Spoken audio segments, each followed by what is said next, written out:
Welcome to Helm's Deep Academy, home of the mining dwarves. It used to be a prestigious institution until the students' math performances began to plummet.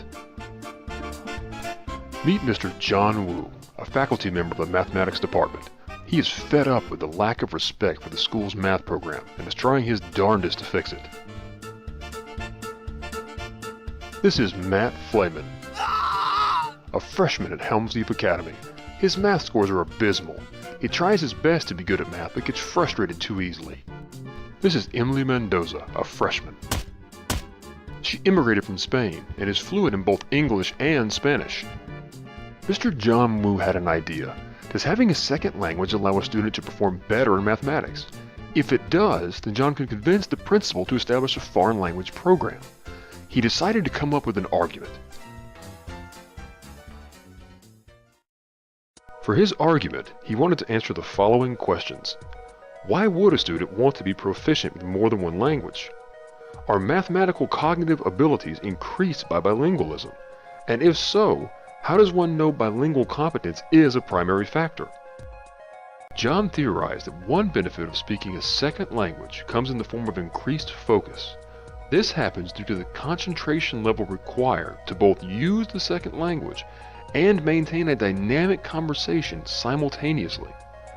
Also, remapping a word problem into the language of mathematics is very similar to translating from one language to another. Take a look at this word problem, for example. A fair sells tickets for adults at $8 each and for children at $5 each. If a family consisting of 5 members pays $31, how many adults and children are there? This problem, written in the language of mathematics, translates into the following. Bilinguals such as Emily do this translation with increased speed compared to monolinguals such as Matt. John theorizes that this is due to the additional translation practice that bilinguals are exposed to. In the research, John found that bilinguals have greater representational capabilities because they are able to use terms interchangeably between two languages to allow for a deeper understanding of a concept. Emily was given the following problem where she had to determine the slope of a line. Even though she does not know the word for steepness, from the picture she is able to relate this problem to one of finding pendiente, which is the slope in Spanish. Because she fully understands the concept of pendiente, she is able to solve the problem. Good on you, Emily.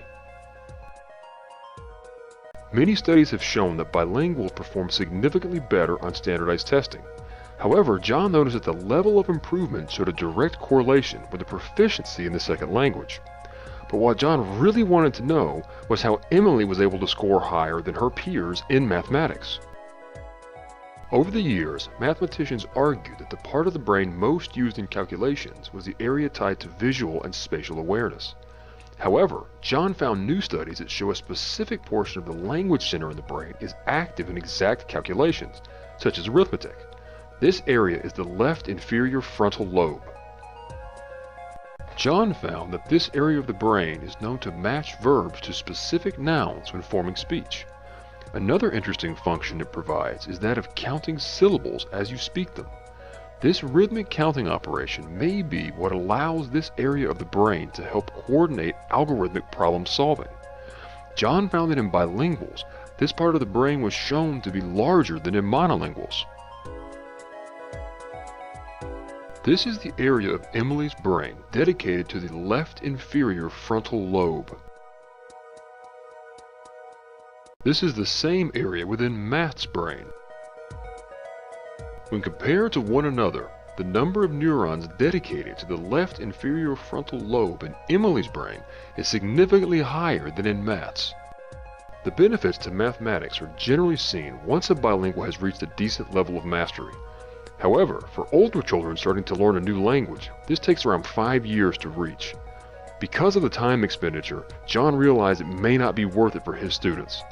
However, younger students at Helm's Deep Academy would benefit greatly if they were to start a foreign language program at an early age. To the audience, how is this relevant to you? It may be too late for you, but it might not be a bad idea to have your own children learn a foreign language as early as possible. To those who are already bilingual, You might be better at math than you think.